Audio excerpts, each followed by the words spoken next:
There is an ancient proverb. The pupil is ready, the master will appear. It will take dedication, it will take time. This is Desiree Duvernay welcoming you to Nelson Medicine. The Bible tells us in the 8th commandment that thou shalt not bear false witness against thy neighbor. Well, probably nobody's had more false witness than me. The backstabbing, the gossip, the innuendos, the slander, the libel. You see, that's because great spirits always get incredible resistance from mediocre minds. They have to lie and cheat. So I wanted to do a little video about gossip for you. Everybody gossips a little bit, but too much gossip can really create problems for friends. Even God in the Bible had a special commandment about thou shalt not gossip. I am the Lord thy God. Thou shalt have no other gods before me.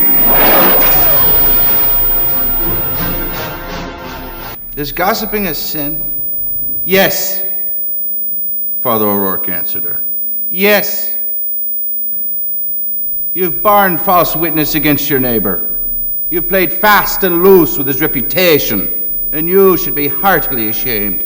Thou shalt not bear false witness against thy neighbor. I want you to go home. Take a pillar up on your roof. Cut it open with a knife, and return here to me.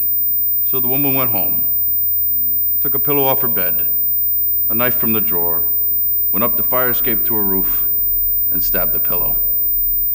Backstabbing lies can be told to slander and hurt people behind their backs, and it hurts their reputation. Did you gut the pillow with a knife?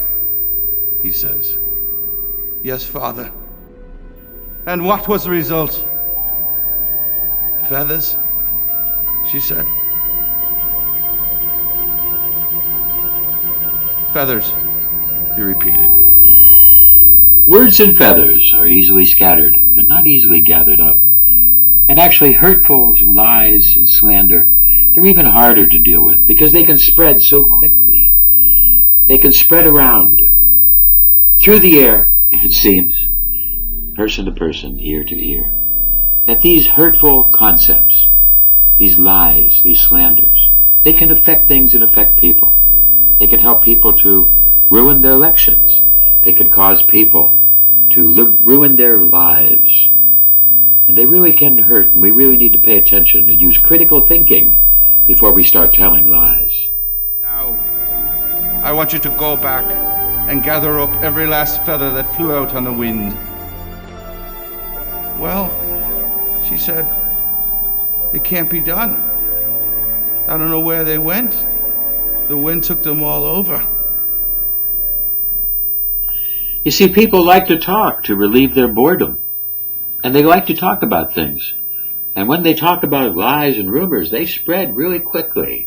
And they can do an awful lot of damage. So we need to watch. And that, said Father O'Rourke, is gossip. In the name of the Father, the Son, and the Holy Ghost.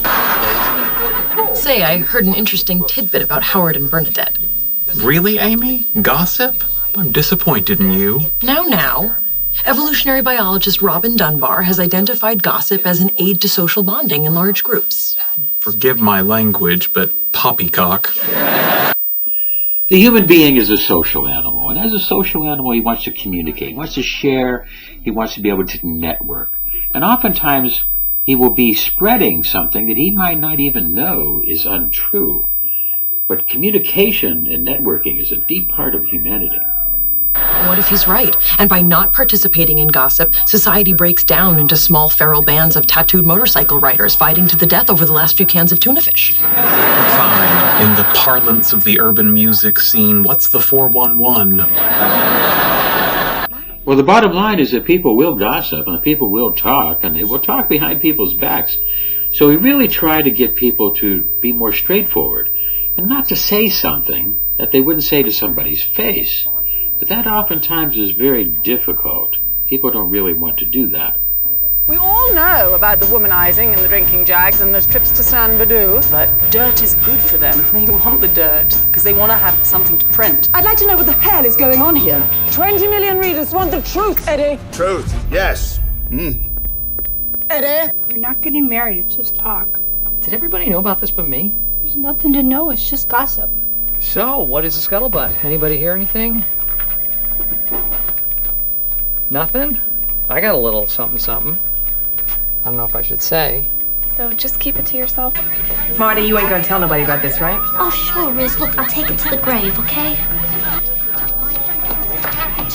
Coming through. Come on, lady with the baby.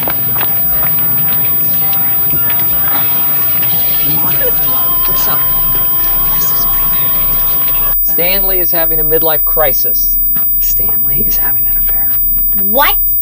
I am very happy right now. Thrilled, perhaps, to be a part of the office, to be a part of the conversation. Oftentimes the gossiper is somebody who's trying to draw attention to themselves. They don't care about whether it's a lie, whether it hurts anybody. They're trying to create attention for themselves, like we see here. And we have to understand that they don't use critical thinking. It's something that we have to do. But also recognize that who gossips to you will also gossip of you. So you always have to recognize that gossipers gossip, haters hate, liars lie, cheaters cheat.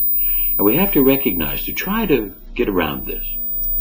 When you have somebody's attention and their eyes are lighting up because they are very interested in what you have to say, that is a great feeling. And I experienced that firsthand today. It is wonderful to be the center of attention. Did you hear about Angela? That's pretty weird. Yeah. What do you mean exactly? They're cultural commentators. I'm not a gossip columnist. How many backstabbing criminals does it take to put in a light bulb? Well, it's a trick question. You see, criminals like this, backstabbers, gossipers, they fear the light. How do you untell something? You can't. You can't put words back in your mouth. Kelly has an eating disorder? Yeah. She always eats my lunch. Anorexia. She's an anorexic. We should do something. Nothing can be done. A dressmaker? Is that so? But Father, I have heard that many of your brethren in the church are actually sissy boys. And I've heard that the Alcalde is actually a trained gorilla.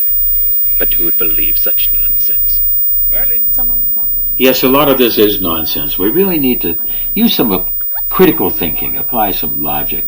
And also, if you're talking about somebody else, you should try to do it to their face and understand so that we can get around this idea and dispel gossip.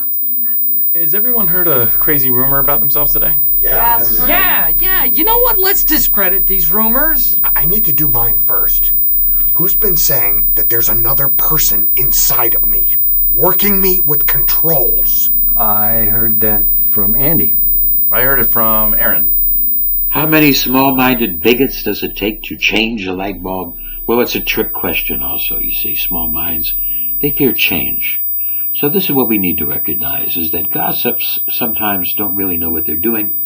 And we really need to go back to people's face and really deal with actual truth and critical thinking to try to understand how to help people better.